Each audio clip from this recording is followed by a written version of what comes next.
hurricane, a tidal wave. Essence perfect, life looks brilliant. Give me more of this. I'm out of control, about to blow, and I've been caught in the undertow. So toxic, but I can't get enough. You burying me, burying me. Yeah, you burying me, burying me. You've got me hypnotized. Push me out of myself. You've got me hypnotized. I can see, I can hear, going crazy by the light. It's got me hypnotized. You've got me hypnotized. Can get you out of my head again.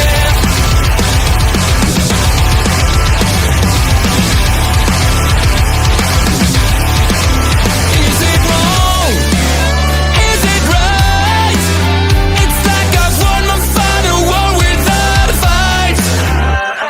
I'm out of control, about to blow. I've been caught in the undertow. Toxic, but I can't get enough. You bury me, bury me. I know you bury me, bury me. You've got me hypnotized. Push me out of myself. You've got me hypnotized. I can see, I can hear, going crazy by the light. It's got me hypnotized. You've got me hypnotized. Get you out of my head. Get you out of my head again.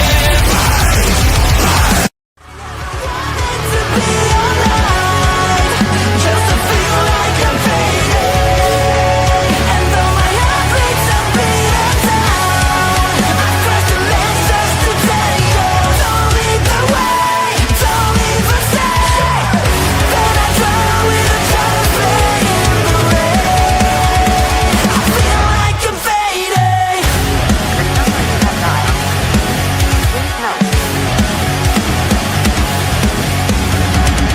Come on, give it all you got. You're trying to save me, but you're making it all worse. By the time you hear these words, I'll be down the road, cause I know the odds are better on my side. I don't want you to try to be wise. I'm calling you dry. I never wanted to be alive, just to feel like I'm fading.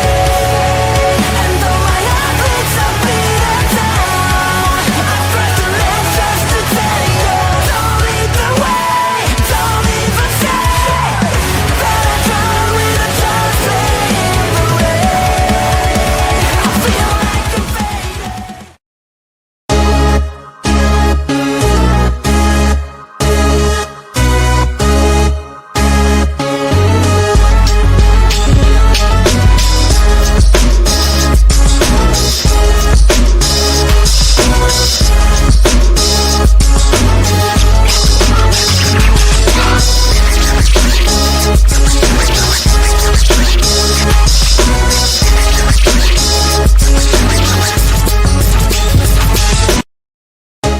Hello, everybody, and happy Sunday to you. Welcome to your favorite Sunday sports stream. This is Point of View. I am Bobby Munson, and it just wouldn't be a lot of fun if I didn't have some cool new buttons to play with, like this one. Promotional consideration paid for by the following.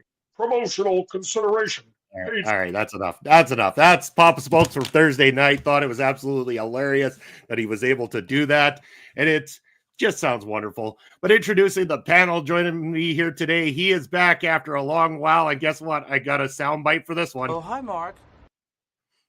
Mark is back. How you doing, Mark? I am.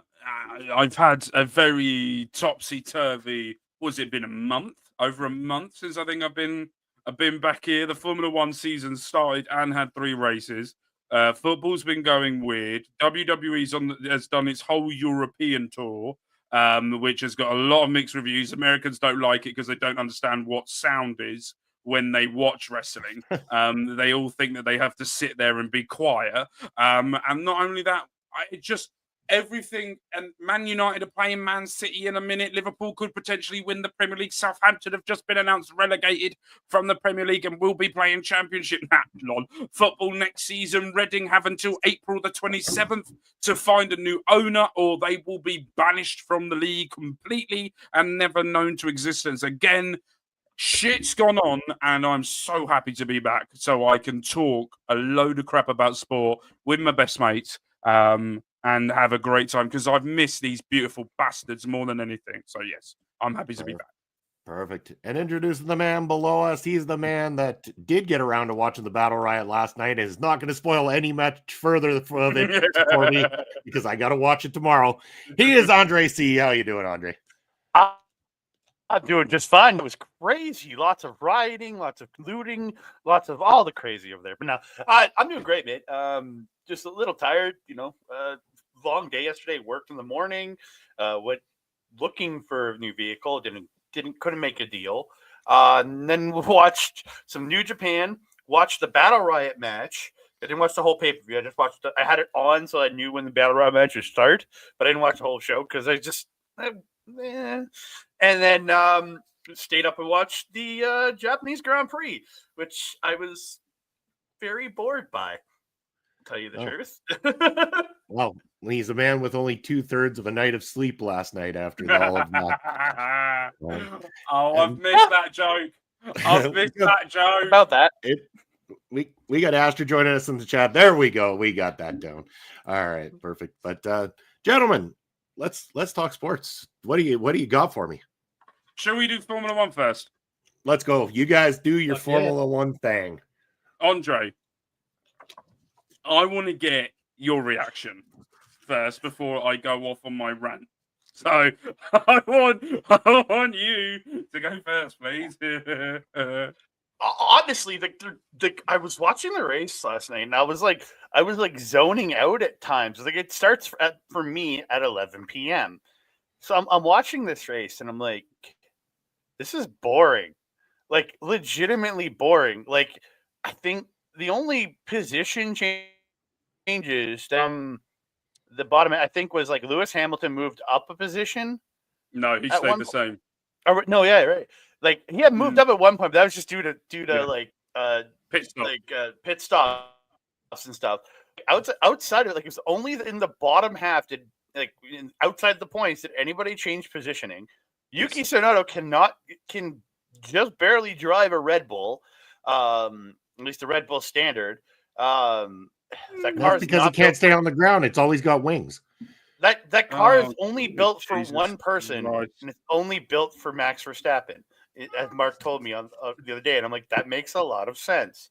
Yeah, it was just like it was such an uneventful race. It just there was no like real strong overtaking. I was just like, wow. And I've been watching this is probably my fourth season. Because, I would have watched Drive to Survive season 4 and then got into whatever that season of racing. So, season 4. So, like my 4th or 5th season of watching F1. And this is probably one of the most boring races I have ever watched. Wait till you watch Monaco in full. Okay, Monaco is a kind of a dull race, but it's still... No, it's boring. When you see guys and stuff, it's still fun. This one just had nothing. It was just... Everybody just raced just stayed in order. It was really weird. Yeah, I had a lot of issues with this race. I didn't get up to watch it as it live because it was 6 o'clock in the morning when it started for me. And I was like, no, it's a Sunday. I will sleep. So I woke up around about 7:30. I think it was. My son decided to run in and jump on top of my head. Around about 7:30 when he decided he wanted to wake me up then. So I was like, right, I'll get up. I didn't get up. I just sort of sat up in bed and went, let's put it on. So I put it on, and there was 3 things I took away from this race. One, Lando Norris wanted to make the most expensive lawnmower known to man when he decided that he wanted to try and overtake in the pit lane, which is against the rules. You're not allowed to do. And also, so it was very close to being an unsafe release. And then Lando was then meant to slow down and go behind Max Verstappen to then go out of the pit lane, which then Lando thought it would be a very funny idea to go side by side on a white line that you're not allowed to cross, or it would have been a penalty. And then go over the grass and make his Formula One car become the most expensive lawnmower ever. I want to say also a massive shout out as well to Kimi Antonelli. 3 races this season, 3 times finishing in the top 6. Top 6, top 7, I think it is top 6 or top 7. Not only that, becoming the youngest ever Formula One race leader during the Japanese Grand Prix. And not only that, becoming the fastest ever man at the Japanese circuit by setting in the fastest ever lap in the Japanese circuit history at 18 years of age. If he won this race, he would have become the youngest ever winner, beating Max Verstappen. But he can't win it now because I think his birthday is between now and Bahrain, which is next week. So he can't become the youngest ever one then. And thirdly, Formula One have fucked the fucking cars. There's so much dirty air. Right, so let me explain it to you like this, right? Dirty air is the air that's coming onto you. Okay, so when you're driving a car, it's the airflow going over your car and on. Okay, so that's dirty air because it's been touched and it's been contacted with something. Okay, so it's like putting a tariff on countries and thinking it's going to stabilize you. It's like that. That's what dirty air is, right? It fucks everyone else up, and it also fucks yourself up. Yes, I'm not bringing anything into this. I'm just hinting at things. So that's what dirty air is. And what happens is if there's too much of it coming towards your car, most cars, if you want it fast, can't do much tolerance to it, which will then heat up the tires, ruin the tires quicker, which means that everything then has to slow down. What they've done with these cars is because there's so much dirty air going over the cars that everyone else's race sort of goes to pot. And what I will say is Red Bull made a humongous mistake. They are. Good morning. Hope you're doing well. Good morning. Hey. It goes afternoon, evening, night, wherever you lot are. And they made a humongous mistake at the start of the season by giving Liam Lawson the seat. Big mistake. Should have been Yuki Tsunoda to start off with, because he's been at Racing Bulls for long enough. They then give it to Liam Lawson. You do not give a guy 2 races in a car right. So this is how I'm going to explain it to people that don't know Formula One. You know, when you play, let's say Call of Duty, hypothetically saying you're playing Call of Duty, right? You're playing a shooting game. Now imagine setting the sensitivity of when you move to 100%, right? So you know a slightest touch of that controller, you're going to do about 450, 460, 320 blaze that shit everywhere before anything goes right. What Max Verstappen does with his driving style, right, is when you drive, he has max sensitivity on that front wing, on the front end. So if he touches it, it goes slot straight into that corner. That's how he set the car up. What Red Bull But that's have how done, good he is as a driver, though. Is that high sensitivity? That's his driving. Absolutely, but that's his driving style, right? What other teams have done in the history of teams is you build the car for both drivers, right? You dumbasses. Because now what they've done, they've demoted a guy back down to Racing Bulls. You've promoted the guy you should have done in the first place. You've now gone in a week in advance, by the way. Get us in the top 10. Ain't gonna happen. So now what you 13th or 12th? 12th. Right? 12th, Yeah. I think he finished in the end. Looking at it right now. Red Bull. 12th, yeah. I'm going to get a little bit. Red Bull are like a certain country at the moment, not going to bring anything else into it, that don't know what they're doing with themselves, right? They have no clue what they're doing. They've got a guy at the top that thinks he can rule and do whatever he wants. I've just realized how this all lines up to something. Oh, can Canada. Oh, I'm talking about. No. Canada's fine. Actually, the whole world loves Canada at this point. Literally in love with Canada. So you've got one guy at the top is a fucking idiot, right? Then you've got an old man, right? It's like taking your senile granddad out for dinner where he still thinks he's in the Vietnam War, right? He's going to say things and do things that are so dumb, you go, why is he still here? And everyone thinks the same thing. Why is this man still here? Helmut Marko, right? Red Bull have no... You look at Mercedes, right? Understandable. They've got Kimi Antonelli, future of the team. You've got George Russell, potential future team leader. Max Verstappen turns up. George Russell's gone. Max Verstappen's in. You got the same with Ferrari. Ferrari know exactly what they're doing. They've got Lewis Hamilton, the brain. He's now figuring out how wrong Ferrari is. Because if you hear the team radios, which I listen to, you can hear that the 8 should have been 7-time, well, it should have been 8, 7-time world champion, knows what he's doing, and the engineers are, but as the Italians said last time when they got a double DNF, is a disaster. The worst thing that's happened to Ferrari in its history. Not my words. The Italian newspaper, by the way, that wrote it the day after. That's how passionate the Ferraris are. You got McLaren. Can I say something to the Lewis Hamilton point, though? It's like, okay, but Charles Leclerc is outperforming you. He's not outperforming.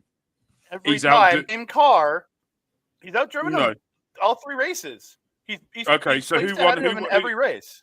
Okay, who won in the sprint race? And how many times he won a sprint race? He won a sprint race. He won 8 more points than what Charles did. So my thinking is on the main track on Sundays, he's coming second to Leclerc. So who in a Ferrari fan base, and this is legit, Ferrari fan base will look at the situation. Charles Leclerc now has scored the most amount of points of a Ferrari driver in its history. It was Sebastian Vettel. Now it is Charles Leclerc, who's now got it. Ferrari fans don't care about that. They care about wins. Now, who has the most wins for Ferrari this season? Lewis Hamilton. Nobody. Who's going to be getting the priority treatment from fans? Lewis Hamilton. Because Lewis Hamilton is a 7-time world champion who's going into an organization who hasn't won a Constructors' Championship since 2001. And he's won 7 championships in that time. So the issue that the Charles is going to outperform it, right? It's going to happen. Lewis Hamilton is going to get there. But the issue that they brought him in for is no one cares about 2025 for Ferrari, right? It's all about 2026, the new regulations, the new changes to the system. It's true. Again, it's going to be a whole new year next year. Like McLaren's having a dominant season. They had such a great year last year in the constructors, but a lot of things change next year. McLaren has to do every team has to do a complete overhaul to their cars next year. Because a lot of teams did the changes they needed to this year, but that's all they did. There wasn't like this year, from everything I've read, they just kind of not took a year off, but did this is one of the least, like, not least change, but like being that there's such an overhaul that a lot of teams come in this year versus next year, and just kind of went, okay, we're gonna have to rip our car apart next year. Yeah, so basically, let's go for now. If you don't know, Formula One likes to do this thing that once everyone starts to understand the rules and regulations, they like to go, no more. They like to change things up very quickly. And then next year as well, we're going to be adding a new team of Cadillac, who are going to be coming in, American-based team that are going to be coming in. It's already been reported that the Cadillac are doing a thing where they're going to have one North American driver and another. It will always be. So it could be an American, it could be a Canadian, it could be a Mexican. Looks like there's I can't remember the name of him, but he's the biggest one. Is this guy who's driven NASCAR? Yes, is who he's an American that they're looking at right now. That seems like to be the favorite. I can't remember his name right now. I'm gonna Google it, but he is favorite. But also the other seat is between apparently Daniel Ricciardo, Checo Perez, and Valtteri Bottas, because what they want don't touch Ricciardo is what they want is sponsorship money. And they will get a lot of it from those three. Checo's money. He's comes in with money there. Like he comes really in with does. Oracle. He comes in with Oracle and Santander, and there's other Mexican bank or whatever it is that he's got. He brings in apparently around about £40 million that he's going to bring to a team. So he will probably be favourite. So I'm interested to see. But this year is one of those where Max Verstappen, and I don't like Max. I don't like him normally as a driver, because he's an arrogant and he runs people off track. I hate it. But what I will say is today being probably the third or fourth best car on the track, most probably fourth, I would say.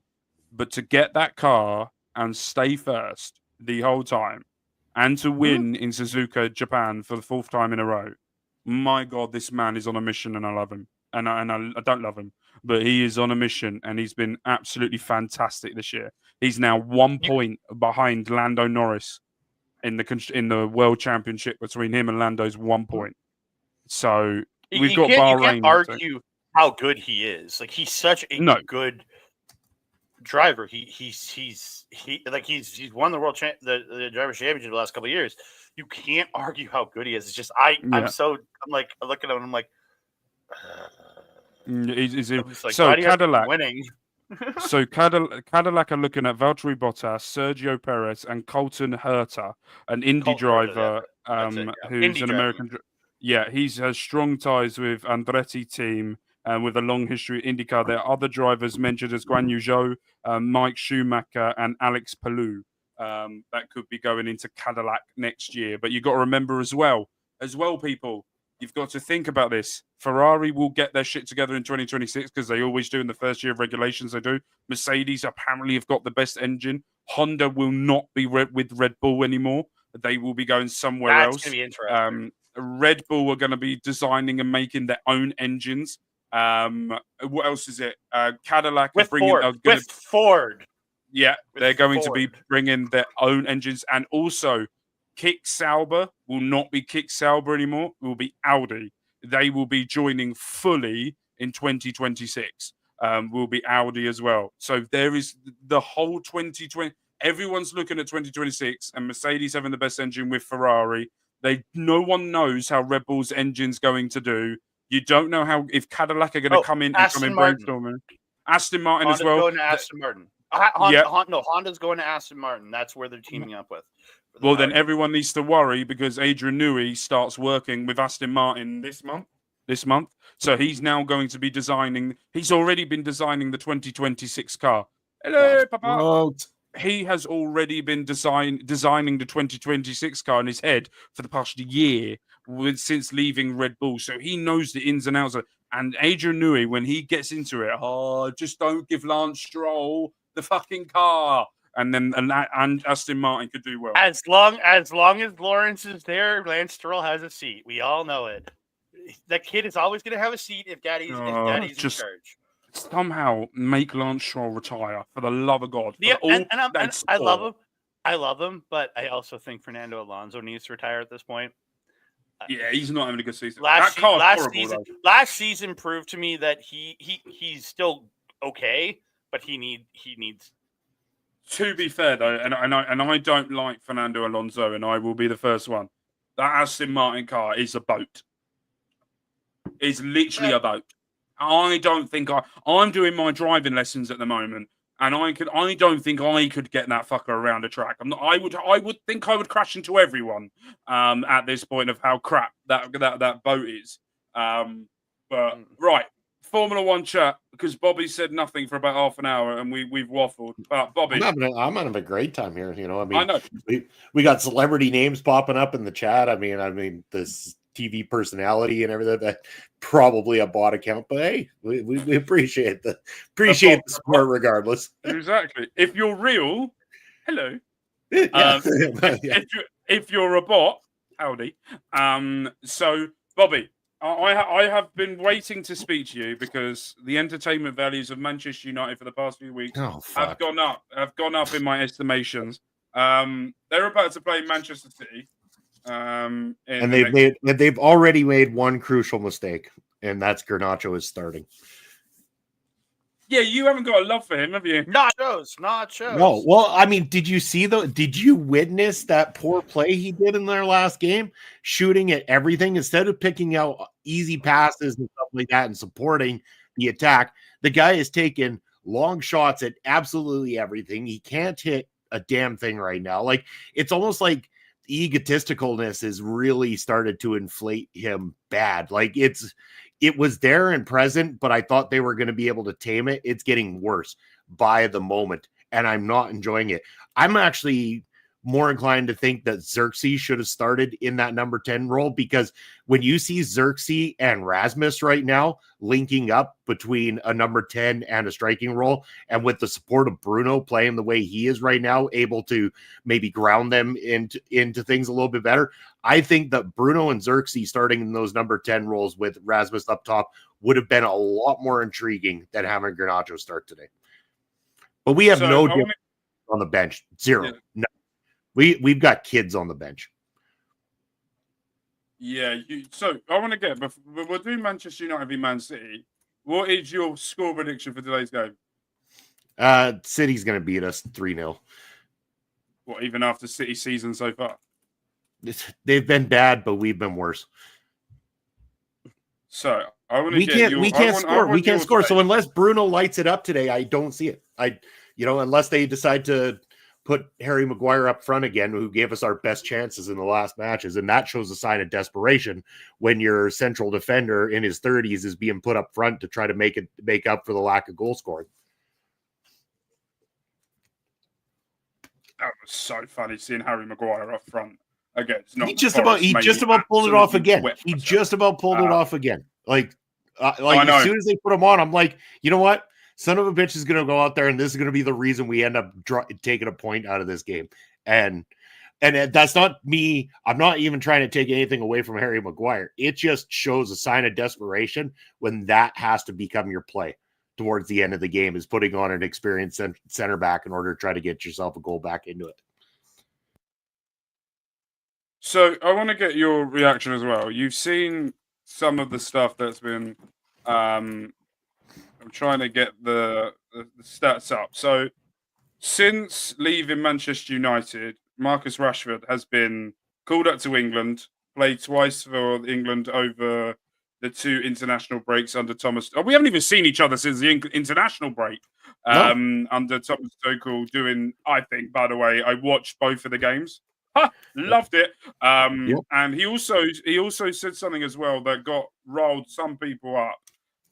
When he said that about England at the Euros, when he said that they didn't have an identity, they were just more worried about leaving or getting it. And I went, he's not wrong. He's right in what he's saying. He's not shitting on Gareth Southgate. No. He's not wrong in what he said about Gareth Southgate at all. He's not shitting on Gareth Southgate. What he's saying is what he saw. And I think he was completely and utterly correct in what he said. He's not wrong. But Marcus Rashford, ever since he's left, has played, I think it's around about, what is it? He doesn't even fucking say for me now. Aston Villa. ESPN, your website's actually quite good. For this. So in the 2024-2025 season, Rashford started 14 games, 8 subs, 5 goals, 3 assists. He scored 3 goals, 2 goals recently in the FA Cup, as long as well before that, where he scored against Brighton in the Premier League. He beat them, scored 2 goals against Preston. Yes, they're the Championship side, but still started and scored. What is your reaction to the resurgence? We'll talk about Anthony in a minute, because that's ridiculous. About seeing these loan players going out and performing compared to what they were doing at United. But I called that, though, didn't I? I've said it a million times. I'm like, the only reason as a fan and a supporter of Manchester United that I want Rashford to leave is because I know damn well that going to another club and working with somebody else and working with new players is going to revitalize them ready for England. And as an England supporter, that's what I wanted more than anything, because Rashford was floundering. I think it became too easy for him to be in the position he was in under Manchester United. I think he needed somewhere new. He needed a fresh set of scenery, and it's boosted him. It really has. The pressure's off. He's starting to do something new.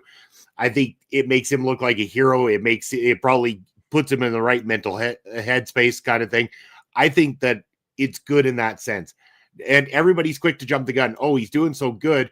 Well, when he comes back from loan, he can slot right back into Manchester United and do the same. No, because the United problems still exist. And that's the case. For Rashford to succeed playing with England still, I think Rashford either needs to stay at Villa or he needs to stay away from Manchester United. Sadly, as a supporter of United, it's tough to say that, but it's true. And that's where I foresee it right now, kind of thing. I again, like you see it in other players too. It's a lot of people after the last game were talking about Anthony Elanga. You know, how could we possibly have allowed Anthony Elanga to get away from us? And now he's gone and ran 85 yards or whatever it is with the ball past our defenders and scored on us. And I think a lot of people say it best when it's not that we let Anthony Elanga go. We didn't develop Anthony Elanga. Nottingham Forest developed Anthony Elanga, not Manchester United. No, I don't think it was ever there. No, so it was there. You developed Elanga, but Forest polished it up. I think that's the right word to use for that because he come through your system. So I think the right words to use that is he had glimpses at United, Elanga, but United would never start him. And then they were like, right, go off and go and polish yourself and be the full player you are playing first team football. And I think he has, and he's done that. But you look at Anthony as well, right? And I'm going to say 15 games he's played for Real Betis. He's got 4 goals. He got 4 assists in all competitions as well. He got 3 substituted off. He got 1 red card in La Liga, but then got rescinded for that as well. I think, and I'm watching the Man United game now, and they've got a free kick right on the edge, right outside the area, very close to being a penalty. What a shit free kick. It was very much of, I think, Almiron is the right manager. Almiron is the right person to take forward. Yep. And people saying Rashford could slot back in. No, because it's a system error. The way Rashford can't play up top on his own, right? He can play off the left. Unai Emery is the king of getting players like Rashford, getting the players like Asensio, the players that are not really wanted in a big club, and turning them back into the players that they are, right? Emery's done it the whole of his career as a manager with the way he's doing it. The Man United need to get rid of a lot of players in the summer. Very much worrying. And I sent you a video while I was ill about Jim Radcliffe. And the worrying thing about United is and they said that they're going to lose, I think it was £90 million at the end of this season for the repayments of Sancho and Antony and other players as well. And Sancho could be sold to Chelsea at the end of this season. Sold. Could be sold for 15 million, where they paid £75 million for it. Or they can make an idiot mistake, send him back, and give us 5 million, and we'll go sell him to 15 to someone else. Exactly. Or you could sell him more, maybe if Chelsea don't want him, he could come back to United. They have to pay United 5 million, and then he could then stay. Could potentially play in this system. To be fair, he likes to play in the pocket behind the striker, a little bit out wide. He can release the pass, can play Almiron's tactics, but the pressuring and the closing down could be the issue for him. Rashford could be sold as well, but won't be enough money for United. United have a money problem, and they need it fixed. And they need to find a way of rebooting Manchester United. It's a bit like, and I'm going to change the conversation quickly onto Reading just for 2 seconds.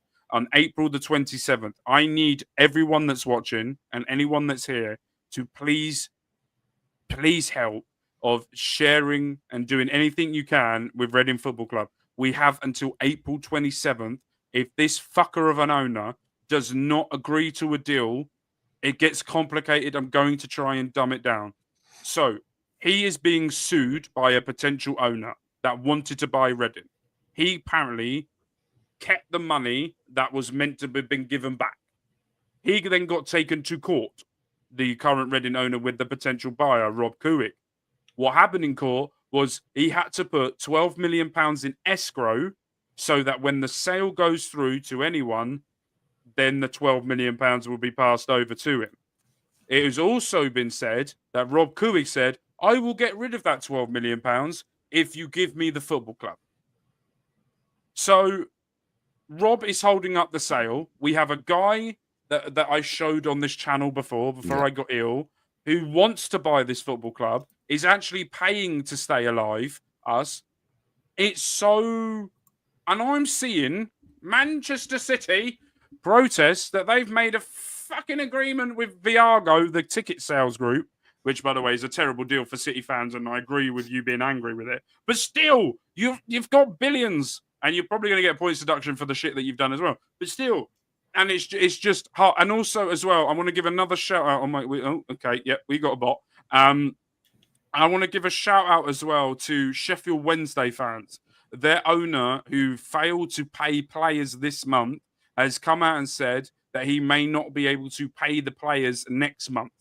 And they could be going out without a wage. There could be staff in that company that could be losing their jobs. I know that there's Mansfield, Macclesfield. Macclesfield is fine. They've gone and come back. There's a number of football clubs that are happening, not only in the top leagues but in lower leagues as well. And it's becoming, and the EFL are the issue. So we need to find a way of, there is not a football issue, it's an ownership issue, and we need to highlight that as much as we can. Football has a massive impact on mental health for a lot of fan bases, or for a lot of clubs, apart from Oxford United, fuck them, and Swindon. So fuck them. But for everyone else, I really hope that football can come together and we can all do it. But back to Manchester United, right? I've got one question. One question. What is this? This is not a successful season, all right? Let's be fair. This is a horrific season. Our best bet is Europa, and I don't think we're going to pull it off. No, I don't think you're going to get any European. The only way you're going to get European football is if you win the competition. Which, again, I don't think is good. I mean, we've done well, but I don't think we can go all the way. So, what would you class? I think that isn't it six or seven Premier League games left. I think it's something like that, because we've got 7 or 6 in the Football League. What would you class as, from now to the end of the season, a successful ending to the season? It's like anywhere above where we and go. There's a progression here. I mean, there's a progression in finally having a style. It's not getting us the goal we need. Now, say in the last 6 or 7 games, we start to see, it turning into an attack that looks dangerous. We're starting to see, goals come in. I would look at that as a success, because you can't really measure success with only that many games left to go, and considering where we are. And yes, good morning to Peggy joining us in the chat. Thank you for joining us here.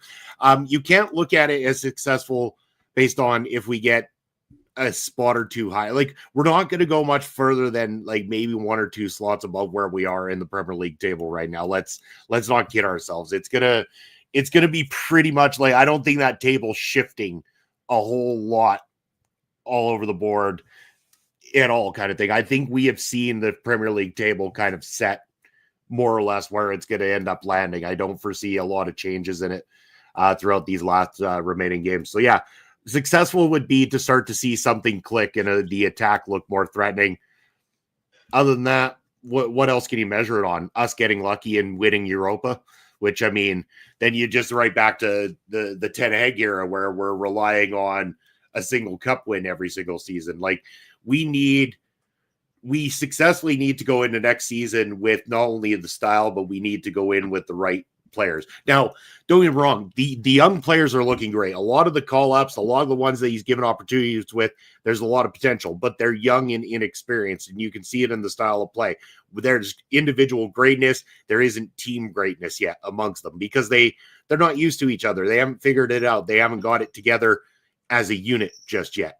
And once they do, don't get me wrong, Manchester United sitting on what I would consider a potential gold mine of youth talent, but they need some key, strong, experienced players to make sure that those players gain that experience, link the play properly, and start to make us the threat we need to be. Those players won't get any better than what they are right now if they don't have the experience around them to prepare them for the future. Before we get off, and I want to ask Andre a question about hockey because I'm angry with him at the moment. I was gonna mention hockey here. Yeah, well, we'll go over to you. But Bobby, final thoughts. Kevin De Bruyne has announced that he's going to be leaving Manchester City at the end of the season, and I just want to get your thoughts about his time in the Premier League, because his Premier League era is going to end when he leaves. Because we all know he's going to Saudi Arabia to finish off his career. Because if he doesn't, take the money while you can. Absolutely, go and grab that money with two hands and go, thank you. That will do me and my children for the rest of our lives. What are your reactions? What's your thoughts on that? I mean, I hate to praise anything coming out of Manchester City, but I mean, he's been a hell of a player and it's a hell of a career. And I cannot fault him. He's been one of the best Premier League players in recent history and consistently good. It's a loss for Manchester City, big time. Yeah. It's a big time loss, and they get it again. I don't know if you're familiar with the Augie Boys, but the Augie Boys have a video of Erling Haaland doing a look down memory lane where he notices all his assists coming from De Bruyne, and he's crying into his phone as he's watching all these, and then they cut to a scene of De Bruyne putting his arms out and they embrace and give each other a big old hug because I think they even might have put in there sneakily that it's the end of Erling Haaland's Premier League career at the same time, saying that he relies heavily on De Bruyne to make him as good as what he is too. And I mean that maybe they're not wrong, but who knows? City's got money and resources. People want to play there. They will pick somebody up, and it might be somebody new, exciting. And especially like, again, when new players come into the Premier League, sometimes they struggle. Sometimes they come in hot because nobody's used to them there. They don't know their style, and they can come in hot because people aren't prepared to deal with them just yet.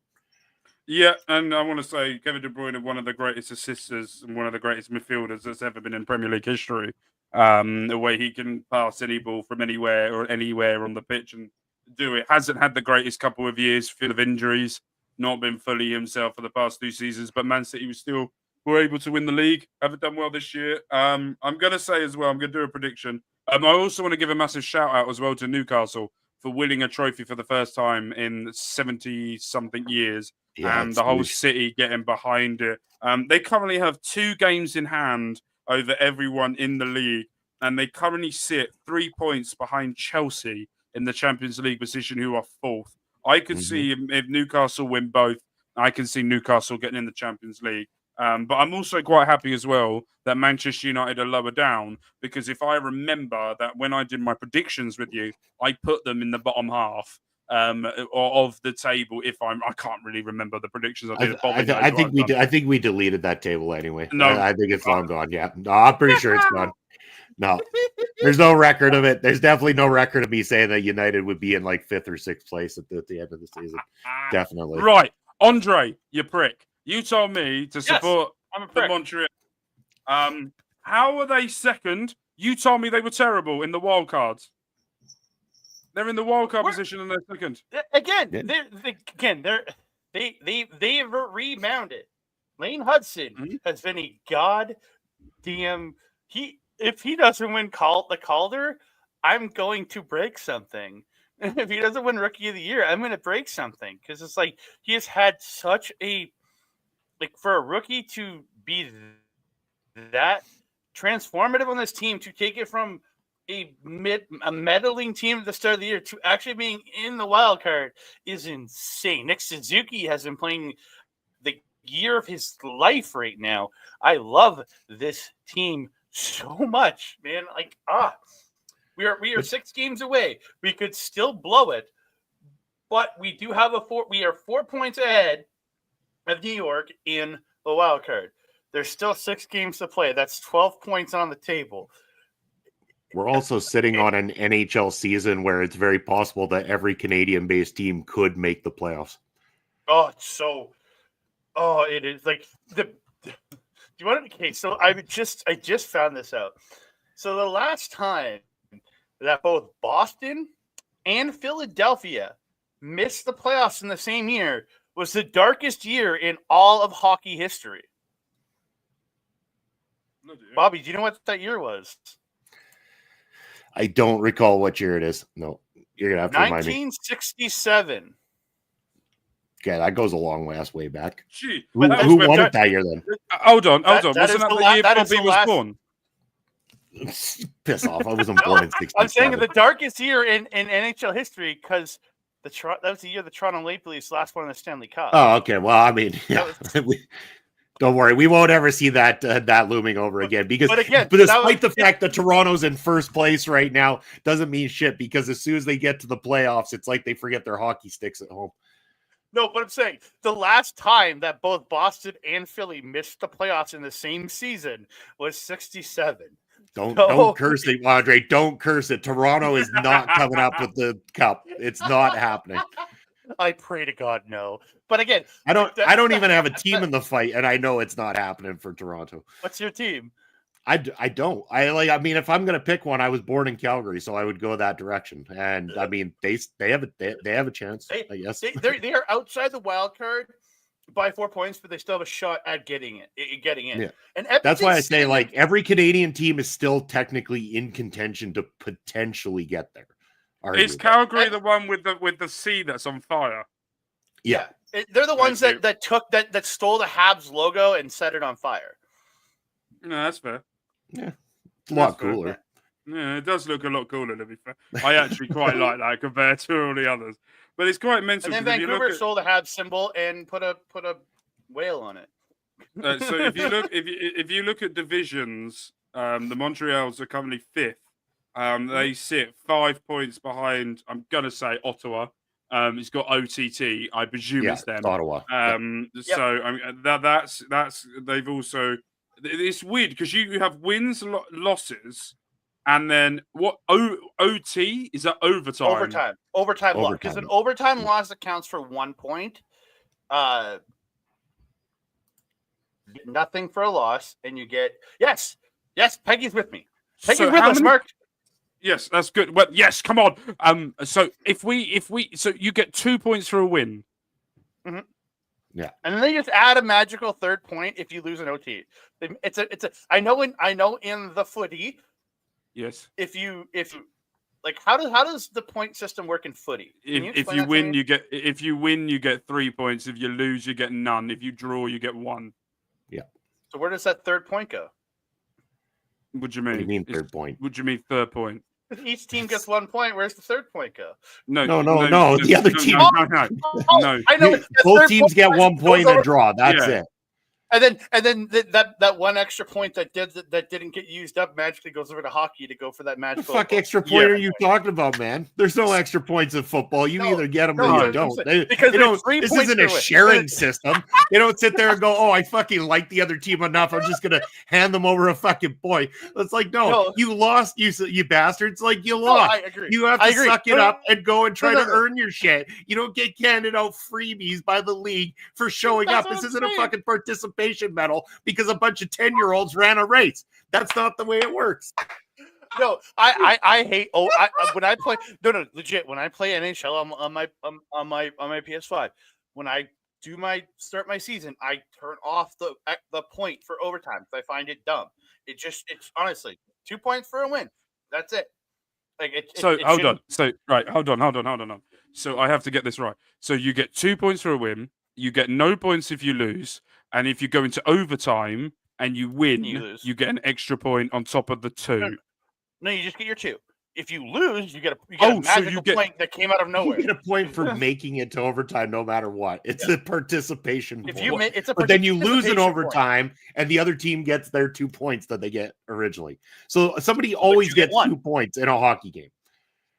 Why? Always 2 points in hockey. No ties exactly why. Yes. And so because they didn't want draws anymore, so they put them into overtime. Yeah. We used to have ties, but then so now it goes to OT for 5 minutes, then into a shootout, and again you get a guaranteed winner in the shootout. Okay, I've got more But questions. then in the playoffs, it's just continuous overtime until you get a winner because there's obviously the points that are gone at that point. Right. So shootout, Bobby.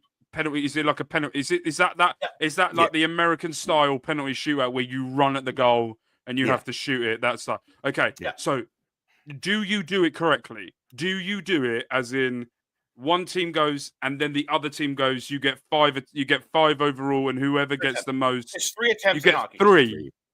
It's 3 attempts, but it's one team. So if a team why goes only 3? Because 5 makes more sense. Well, to me, because I've watched football. So probably 3 probably makes sense as well. And I've seen games go to 2 because the first 2 team scores and the team doesn't score anything, and then it's just over after 2. Because again, you would already have won 2-0. Yeah, that's fair. I get that one. Yeah, in the footy, if it was the same thing, if somebody scored 3 straight, and the other team didn't score any on the first 3, you'd be over. Right? Yeah. You're right. It just okay. So Wait. right, I've got to get this right. So I need this to get in my brain. So you get 2 points for a win.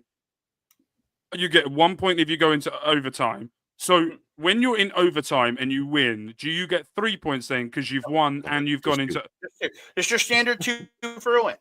Yeah. So wait. So you're only gaining an extra point on the other team for winning, but they still get a participation point. Shouldn't you get right? Okay, so shouldn't you get 3 points because you get the point for going into overtime? You should then get 2 points on top of that for winning it.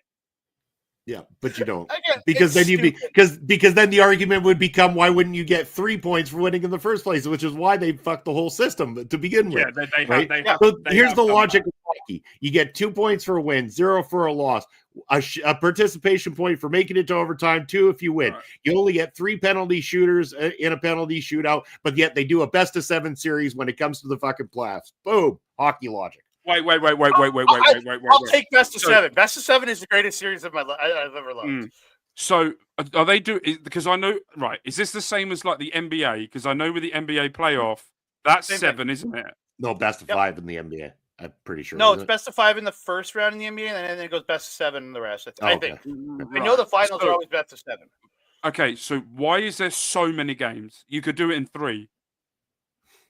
Yeah, I know. Win 1, lose 1, goes down to the final 1. You win 2, don't need to play a third one. Why is there so? Again, why does American and North American sports have so many games played? Because then they get some more tickets. It's also again, it's based on the okay, yeah, that's I agree with that. Back in the 50s, 60s, when the playoffs were big, but there was much less teams. They did the 7 to pad out the season to give people. It was about giving longer, and again selling more tickets to more games way back, and it just never changed. Because again, they make more and more and more and more and more. So can I ask a question as well? I don't know if you know this. This is just a random question that's come to play because you'll understand it. If you do you have season tickets with hockey? So with those season tickets, you get to go to every single home game, I guess. For a set, and you get first dibs on your seats for the playoffs. So this is my question. Yeah. So this was my question. Somebody else can. So you have someone who's paid a large chunk of money to sit there all season, and then you're making them pay extra in a 7-game series. Maybe multiple 7-game series, depending how far they go. 7-game series. Or 7-game series. Okay. So how many rounds is there to the Stanley Cup then? If you get through, let's say you finish. Well, 3 to get there, 4 to finish. Total, right? Quarterfinals, semifinals, conference finals, and Stanley Cup finals. So it's like the NFL. The system that is similar. Okay, it's 4-tier. So what? So with the wild card places, do they still have 4 or do they have 5? So with the wild card, do they have 4 or do they have 5? Two per conference. Because how it works is the top 3 teams from each division: Atlantic, Metropolitan, Central, and yeah. Pacific. all have the top 3 teams each go, and then the 2 teams that are outside of those 3, out of the rest of the conference, the top 2 teams get into the wild card. The worst of the 2 teams plays whoever is the top bet. So right now, Montreal would play Washington, who have 107 points, and Ottawa would go over and play the Atlantic Division against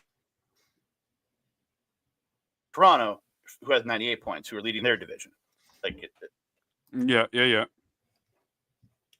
Right. So, okay. So, Bobby, right. is this? Bobby, is this like the? Do they do this like the World Cup? You know, when you have your brackets, when you get into like the round of 16, the quarterfinals, and then you know who you're playing throughout the rounds till you get to the final. Do they do that, or do they do random? Oh, don't tell me you've made it more complicated. Yep, because again, it's all based. It's all based on points. Okay, so right now, I'm just going to go through the Eastern Conference right now. So right now, we have Toronto versus Ottawa, which is the 1 versus wild card in there. It's Tampa Bay versus Florida, which is the 2-3 matchup. Yeah, and then you have on the Metro, you would have Washington versus Montreal, who would get the 2nd wild card, and you would have Carolina versus New Jersey, which is the 2-3 out of the Metro. Now, you kind of already know playing because you kind of do because it's whoever wins in the Metro face-offs play each other in the next round, and then like say Washington beats Montreal and Carolina beats New Jersey, they're playing each other.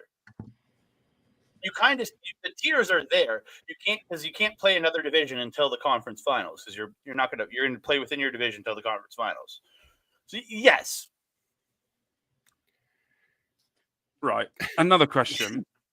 Why do you not? It used to be way different when it used to be just the full 8 team from a conference. Okay. To reset every round, like also the worst team versus best team, no matter what, how it would reset through. Versus, that's how it was in the old system. Because, like, say you had your 1 versus 8 in the old system, if moved on, and let's say 7 moved on, 1 and 7 have to play. You know what I mean? It wouldn't. There wasn't a tier, but now it is technically tiered through, probably because again, you face your opening round in the Metro, then you face the 2nd round in the Metro, then you face the other team that come out of the other conference, and then send the finals. I'll send you a picture. I'll send you a picture. Perfect. I need to understand. So the other question, like a full slide presentation. Okay, so I have 2 questions. It's gonna be that chart day meme, but with playoff graphics around. Yeah, I'm happy to learn this. I'm happy to learn. I'm very much. I love learning about different sports. So so 2 questions. 1, why does North American, including every sport that you have over stupid amounts of games, and you make it fucking complicated? That's I gathered it was that. I gathered it was what Bobby was saying. Secondly, okay, this is the most important question I'm going to ask. Okay, if you win the Stanley Cup, do you call yourselves world champion? No, call yourself Stanley Cup champions. So wait, hold on. We've got to get this right. Do you class yourselves as world champions? Because in the Super Bowl, they class themselves world champions. Does hockey? Yeah, that's dumb. Yes, thank you. Dumb. So Canada has it. Well, obviously, I'm classing hockey as Canada anyway because that's all I think about when Canada is wrestling and hockey. That's it. And some weird other French shit that you've mixed in there somewhere as well. Canadian Grand Prix every year. Yes, and you've also got a Formula 1 world champion, so we'll give you that. The best way to explain it when it comes to hockey is because the similar to footy having internationals or whatever, we've got the world stage, right? So it's like Canada, US, all the international teams play on the world stage for that kind of that gold, that world title or whatever. We have the world juniors, we got all those types of stages. So I think that's why they avoid calling it a world championship in that sense, because it's centralized to a more North American and more particular Canadian and US kind of thing. So really they're only the champions of North America by default in that sense, and to be a world champion you have to play for your country.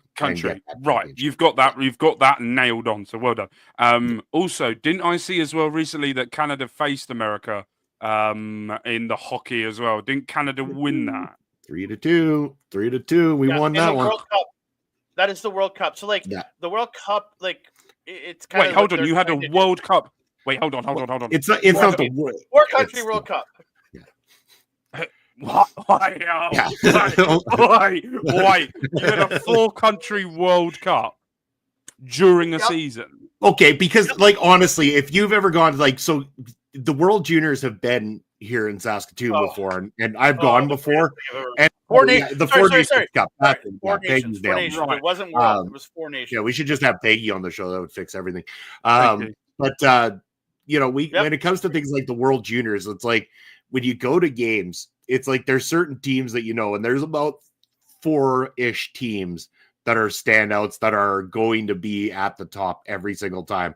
The other teams, it's like it's nice that you made the trip. It's like I went and saw. I can't even remember the game. It was somebody versus Kazakhstan. No word of a lie. Kazakhstan had a team in the World Juniors and they lost 17-0. Well, at least they turned up. I mean, that's how it was. At least they turned up. At least they said that. Okay. So do you class as the Winter Olympics as like your World Cup? That type of thing where you've got to play everyone around the world, because I know Finland and Sweden do all of that crap. We have it over here. Yeah, all right. We have it over here. Yeah. You guys try. We it's like we've got basketball over here. We turn up. I know what game you're talking about, Bobby. The Kazakhstan game from this last year was a 14-2 loss to Czechia, or the Czechs. Yeah. Well done for getting 2 goals. Yeah, they got 2 in that one.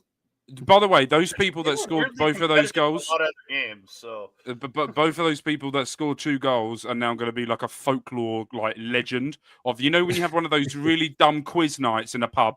Who was the 2 people that scored the Kazakhstan's goals? Okay, so hockey. So hockey is 3 against Germany. They scored 1 against Switzerland. They scored 4 against Slovakia. Of course, the Germans have a team. Of course, they fucking do. Slovaks are a good goddamn team too. So they are, and it's a bit like NBA as well. So Canadians have got it right because they've done the non-dumb thing that NBA and the NFL do when they win the old prize at the end.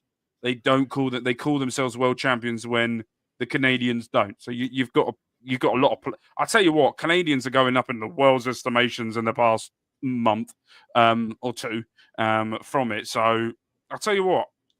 Someone explain to me, like, I need to learn hockey and I need to understand it because your rules are weird, and you need to do times that the UK can watch, please. That I can watch a game. That would be lovely. But yeah, okay.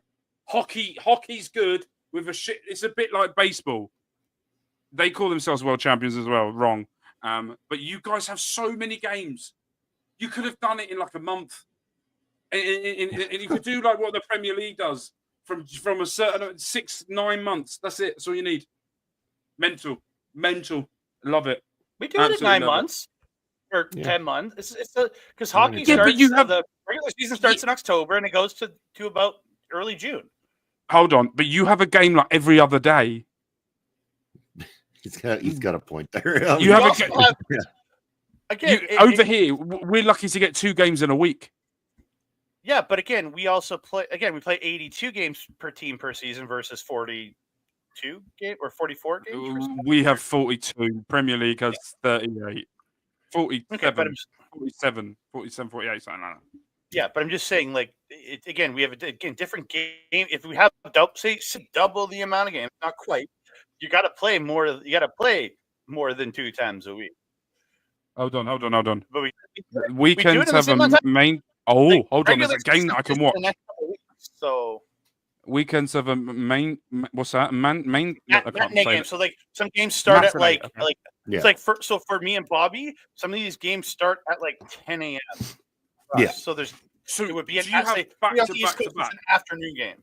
Yeah. Okay, kind of like so like NFL. There'll be lots of games on today. Think about the NFL on the weekend.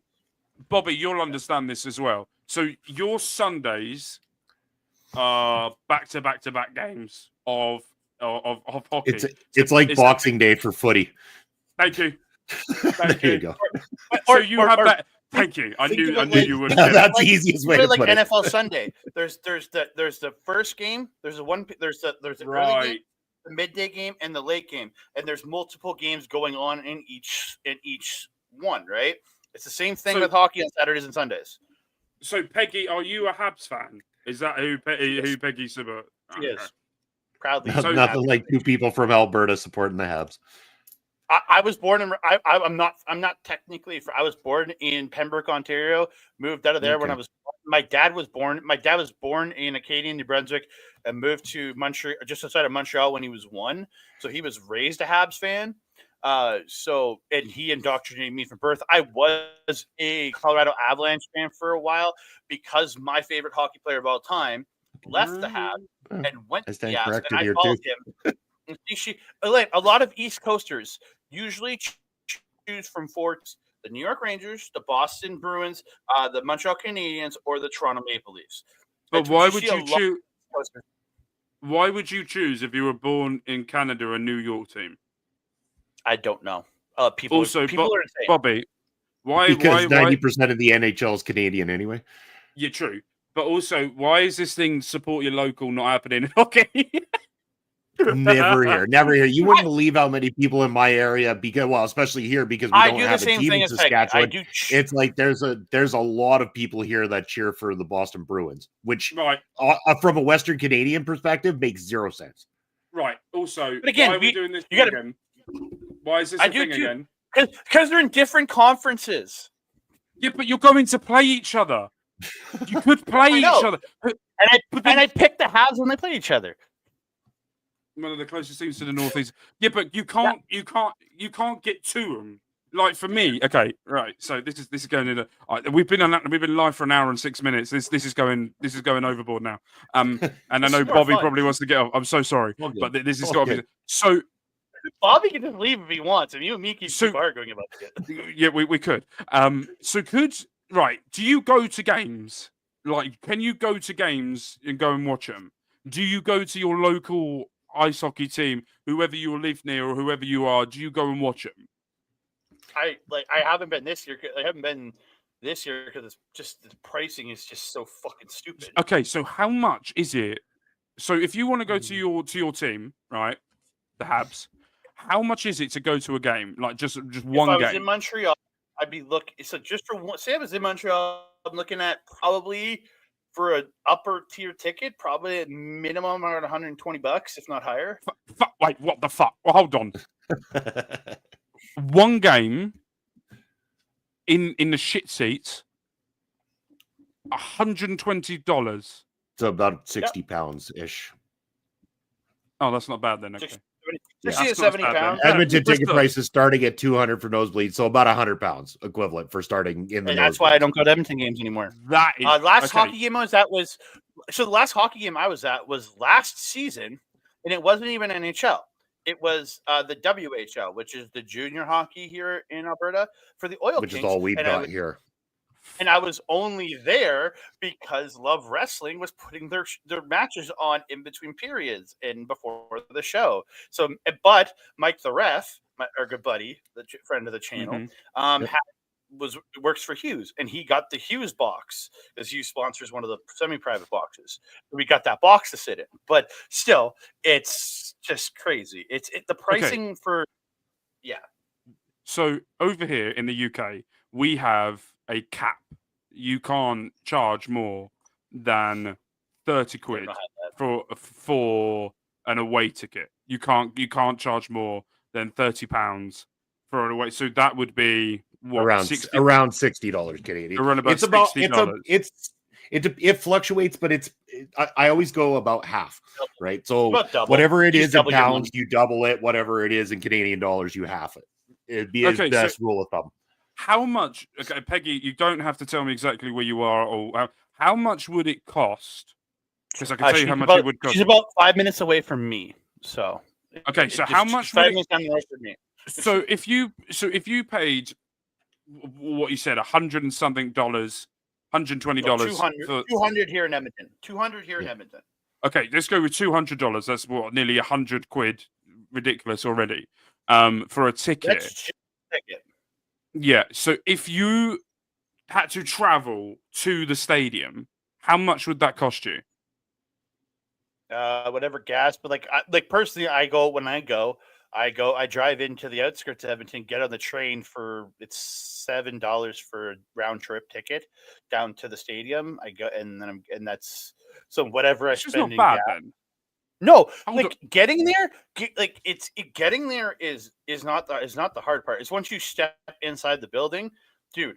Beers are 20 Canadian. Yeah.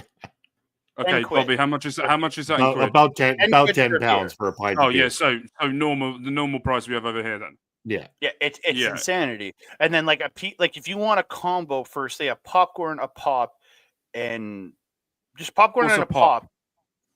Soda. Okay, thank you. If you want that, that's probably $30 at least. Or no, okay. For pop, it's probably much $20 for a pop, or like 10 quid for a popcorn or more. A piece of pizza is like $15. It's one like just. Why are you paying for popcorn?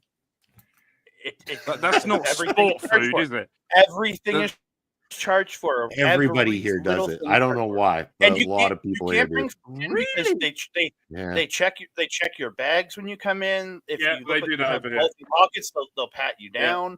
Again, you can't even bring a bag of candy in with you, unless you know how to hide it. Okay, so why do you? Okay, I'm so sorry with all these questions. I'm so intrigued right now. This is unreal. Why do you sell popcorn? Because they can make a buck. Yeah, because it's cheap to make. It's cheap to make, and they make good money off of it because people buy it for some reason. I don't know why. That's not a sport food. I agree. It's always been cinema like that, food. I know. I don't even have it as a cinema food. Do you sell burgers and hot dogs? Yeah, they sell. Right, so you got that right. Okay, that's fine. I'm fascinated. Burgers and hot dogs too. I'm so fascinated by all of this. This is mental. Yeah. The prices as well. So we're changing his point of view. Oh, yeah, you literally are. Nice, okay, nice good there.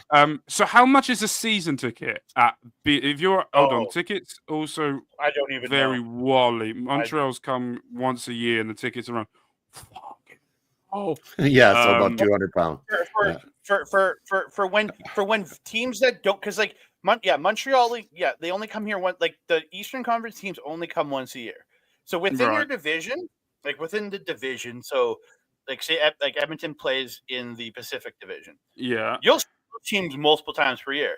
The teams from the Central Division, Central Division, which is this is another question. Thank you for bringing this up. In your division, how many times do you play the same team? I'm not exactly sure the number. Again, it's multiple. Like the most times you'll play within your division, and then within your conference, you'll play them a few times per year within your conference. And then from the other side, which is Eastern versus Western Conference, you play those teams once a year, or twice a year, because you play once in your home and once in their home. Right. For so the that conference. So, Bobby, we can already see a problem with hockey where they don't do it like football, where you play each other twice and that's it. One home, one away. That's it. Right, okay. So the other question is, if you have a season ticket at the Habs, how much is for a full season ticket for there? Again, so say the ticket, let's say that $150, your seat's $150, and you would get 41 games, right? I can really see this is going to piss me off. Okay, again, you do get, it's not exactly that number. So say 41 times 150. You're joking. Average. And then I would take probably 20 to 25% off. So you're probably times 0.75. You're probably paying about $4,500 or $4,500 to $5,000 for that ticket. What? So so that's about I would say that's about 2,500. Let's say about 25 to 2,700 quid or pounds for you, and that's 41 games. So that's a guesstimate. That's a guesstimate. Okay, so right, hold on. I need to look at this. Hold on, 1 second. And that would be for the nosebleeds. That's the nosebleeds. You're paying that much money. That's not even. That's not even down in. That's at the top of the top of the top bowl. And Montreal have a four tier. They're in a four. You're in a four It's a tier. massive stadium. Dude, the Bell Center is greatest place I've ever been. The first year I went to Montreal. I went to Montreal 2 years in a row to visit family. First year I got there, Montreal was just missed the playoffs completely, missed everything because I got there during the playoffs. Montreal was in the playoffs, but we couldn't afford the playoff tickets. But we did go to the Bell Center for a tour. They do tours to the Bell Center. It's one of the older. So in there they have a museum in the Bell Center, a hockey museum. The greatest thing I've ever done. I got pictures. Some of the best pictures I have of my dad are from when we went to the Bell Center. I took pictures of him there. It still when I see those pictures, it still makes me cry. But dude, it was one of the greatest times. We were up in the press box. We got to go stand behind the podium where they do the post game and all the interviews. I got to stand at the podium where the coach stands and everything post game and stuff. It was wonderful. Probably one of the coolest places. We got to go into the locker room. We got to step into the locker room. We couldn't go in because it's sacred. You don't step, and you never step on the logo. But yeah. So I can give you exact here. And this is from. Yeah. Are you on the website? NHL.com. Yeah. NHL.com/Canadians. All right. So season tickets. These are seats located between sections 101 and 124. Full season starting at $12,203 plus tax for a pair of tickets to 45 games. Half season starting at $6,649 taxes for a pair of games to 23 matches. That's in that section. If you go to the Club Desjardins section, which includes concession and stuff like that, full season tickets starting at $14,633 for a pair of tickets to 45 games and $7,891. What are the cheapest season tickets that you can find? All right, so upper level located 301 to 336, full season starting at $5,240 for a pair of tickets to 45 games. Starting. So yeah, I'm going to tell you this, right? So you've got 45 home games, right? If we go by the League One season I'm in, we play 46 games overall in the season. We cut that in half. We have 43. We have 23 home games, 23 away games. Right? Yeah.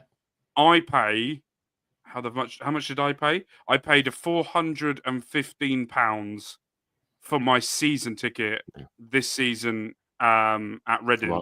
So about 830 Canadian. Yeah, about that. And my daughter was. How much was my daughter? I think it was 50 quid. Which is around about $100. My daughter was because she's in the kids. So your cheapest for 45 games is $5,000, and if we halve that, that's what 2,000. Yeah, you're double or more still, double or more for the equivalent games. Mental. Yeah.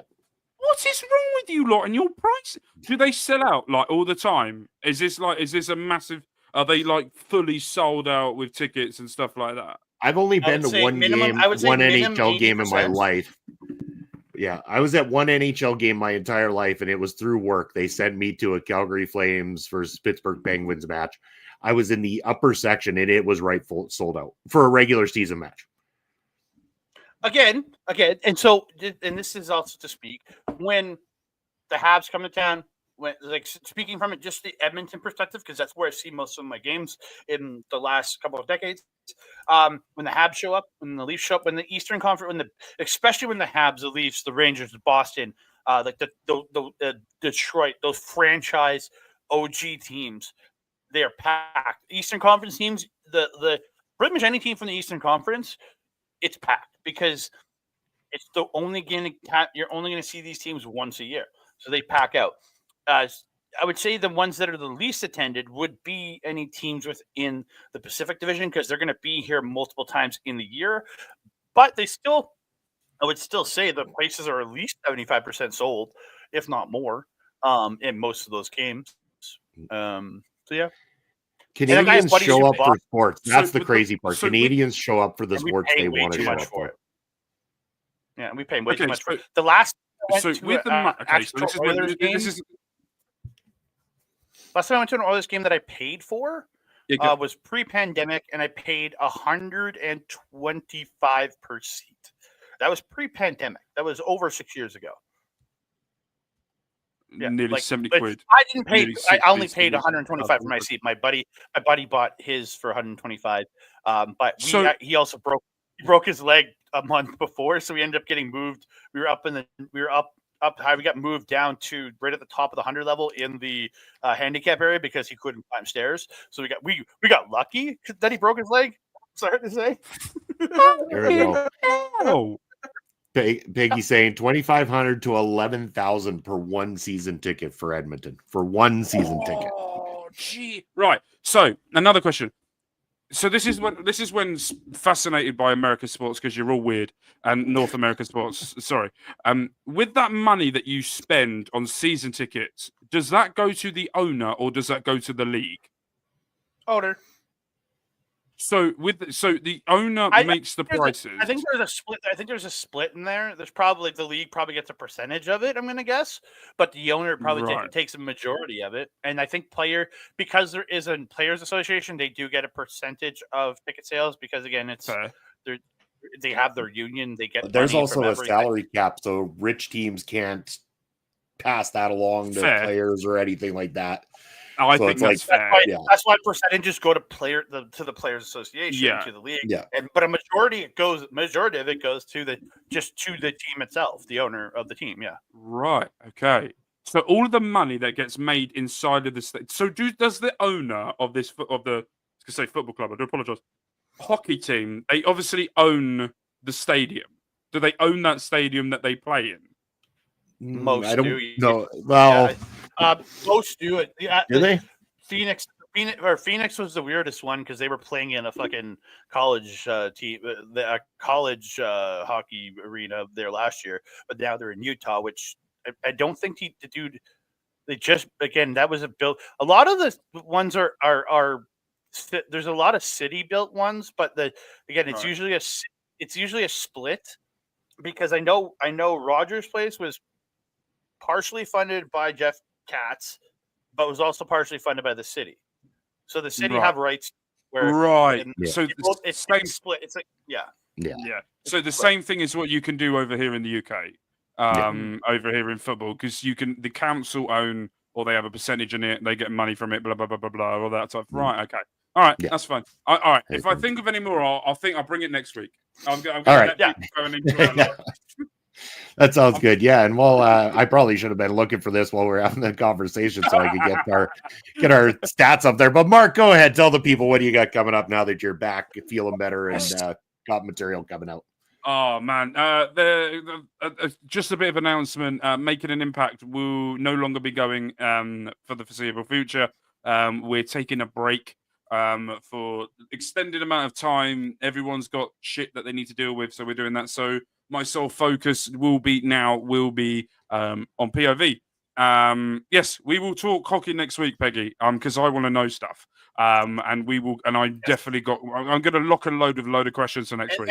Maybe we could extend an invitation for the screen, Peggy, if you want to join us next Sunday. If you want to, more than welcome to come talk some hockey on the show. Peggy, come on. Teach this Englishman hockey. I'm happy to come in and learn. If you want to come in next week, come in and have a chat with me about it. Teach me shit.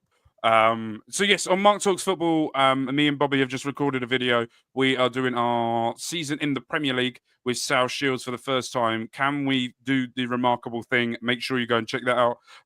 We are also back on Mark Talks Wrestling, where we are we are currently in Backlash, if I'm right. Bobby, please let me know if I'm right. Yes, we're in Backlash because I remember the thumbnail. I think Backlash was just finishing up or whatever. Yes, but so and hello to Basser. Enjoy the movie. I saw it yesterday. I'll share my thoughts later.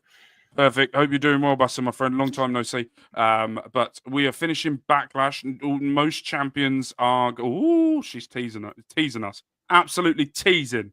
You naughty. I think she might come. I think she might be on this Wednesday. Oh. Pretty much has been all season. Yeah. So make sure you go and check out WWE 2K25 stuff.